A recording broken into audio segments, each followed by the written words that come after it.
Astronomers from the International Centre of Radio Astronomy Research have created the largest low-frequency radio colour image of the Milky Way ever assembled, which provides astronomers with new ways to explore the birth, evolution and death of stars in our galaxy. Silvia Mantovanini, PhD student at the Curtin University node of ICRAR, is beaming in to take us on a deep dive. Silvia, welcome to Talkin' Science. This image is the culmination of 18 months of work. Yeah, absolutely. It took a lot of effort to produce the final results, but here we are.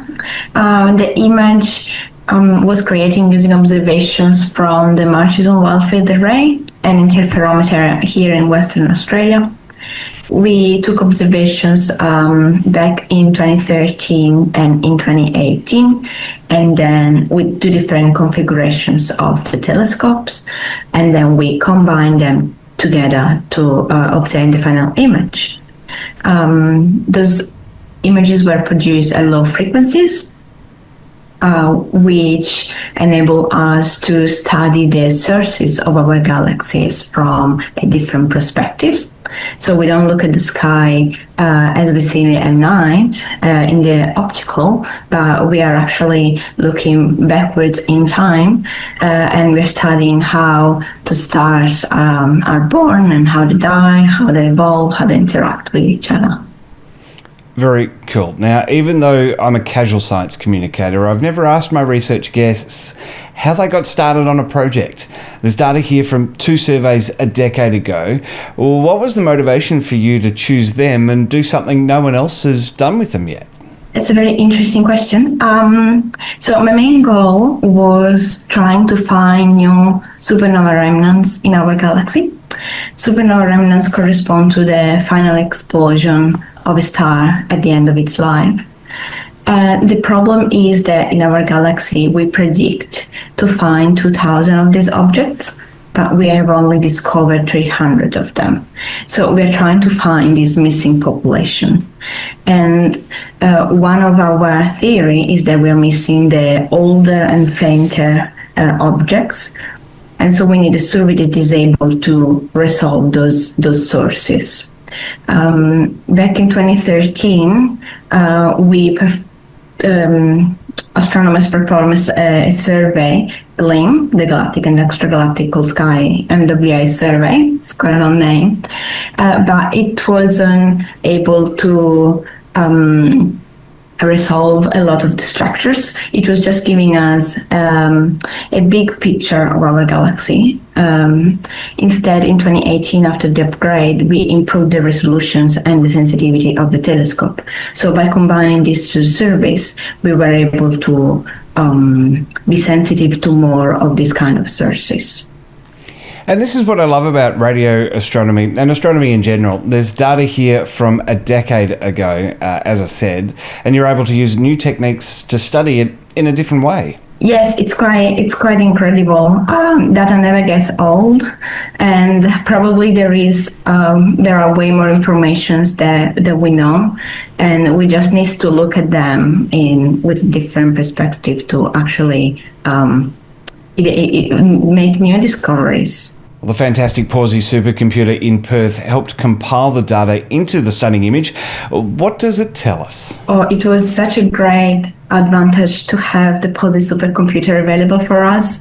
We use both Garawala and Zetonics with 2 of the clusters at their center, and it just makes the process so much faster because we had to analyze almost 3,000 observations. And just to give you an idea, we divided the sky in groups, with every group composed of approximately 20 observations. And to process one of this group, it takes almost 2 days on a supercomputer. So without that, we probably would still be producing the image. Well, your research focused on supernova remnants. While we know of a few hundred and think there's thousands more, how does your image help cut through the noise of all that gas? Okay, now that we have the image, what we will have to do is looking at it essentially. Unfortunately, it's not easy to.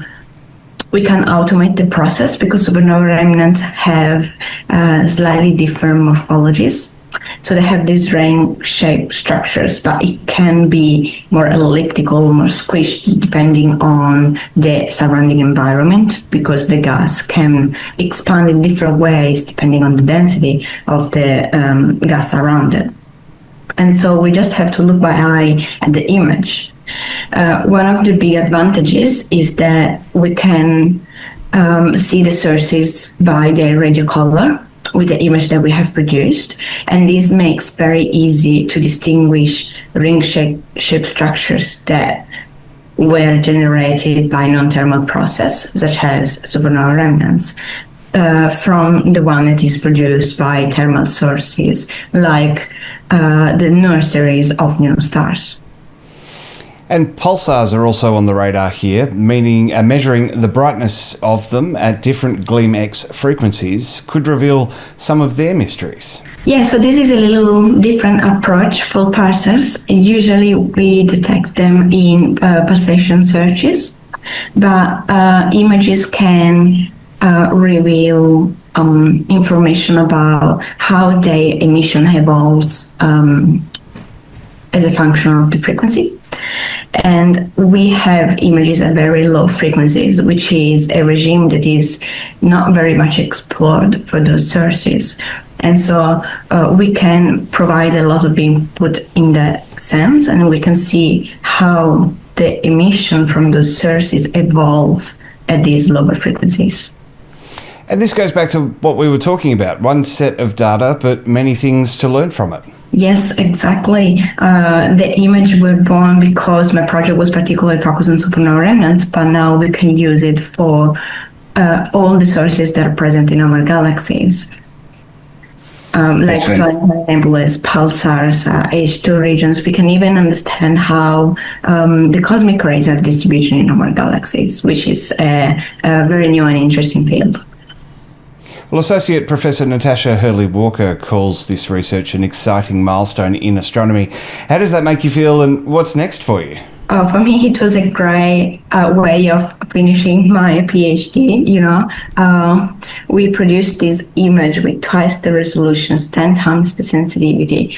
It will be reference point for all the astronomers until the SKA will be available.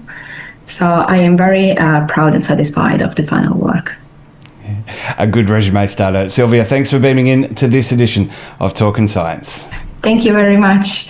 That's the best part about my hobby, is that I get to meet these PhD students on a Zoom call and chat about their very exciting research. They're so passionate about it. It's fantastic to see. And it's not an exaggeration. Astronomers are going to be talking about this one until the Square Kilometre Array comes online in its full capacity and overtakes the headlines. Looking forward to hearing about what is to come from there.